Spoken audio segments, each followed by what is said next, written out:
Consider and keep in mind your current or past relationships.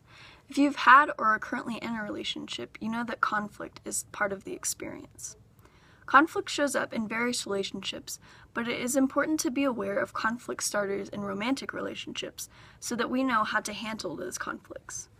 We will be talking specifically about conflict in romantic relationships.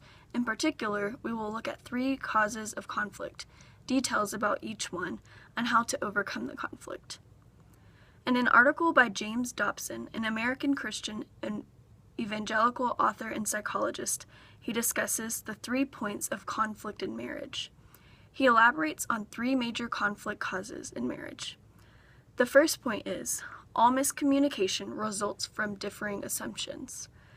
Based on Dobson's research and personal experience, he says that conflict arises when the roles of husband and wife are assumed differently by each spouse.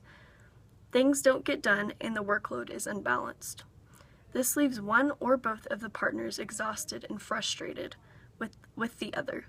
Dobson mentions commonly differing assumptions is virtually endless, and the havoc they inflict is apparent in every divorce court. But he goes on with a solution to this conflict by suggesting to work through those differing points of view in search of compromise and harmony. Virginia Satir, another American author and social worker, is known for her approach to family therapy. This includes 5 categories of family roles. One of those roles is the leveler, who is the open, honest, and direct communicator. This type of person is able to maintain a healthy and congruent position, which creates harmony in the relationship, unlike the other roles where each creates issues and miscommunications that are rooted in assumptions. The second point of conflict mentioned by Dobson is the hostility in marriages is a direct expression of deep hurt between husband and wife.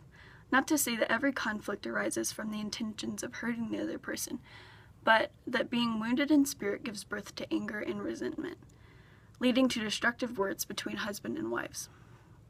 John Gottman, a famous marriage counselor and psychologist, discusses the 4 patterns that predict divorce.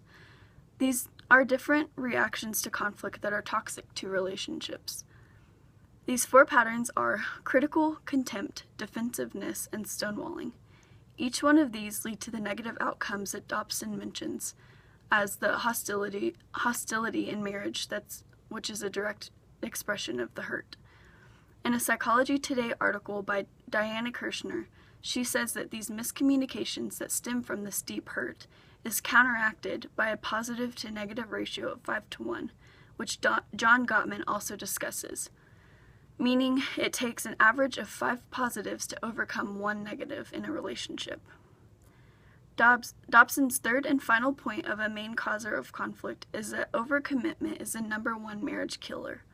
Ultimately, his point is that committing to time and energy-consuming things outside of the marriage leaves no time for the other person, which hurts the relationship greatly. Virginia Satir, as previously mentioned, describes 4 styles of communication. One of those being the placator. This style of communicating is a way of trying to please the other person. Diana Kirshner says that the most important and healthy thing to do is spend time alone as a couple and hold listening sessions to ensure that you're spending time with your partner and not hurting the relationship by committing to things outside of the relationship. These things ensure balance and time to heal and reconcile after conflicts. In conclusion, we've looked at Dobson's 3 main points of conflict and discussed in detail the dangers of these conflicts, but also how to assess these conflicts in a healthy way.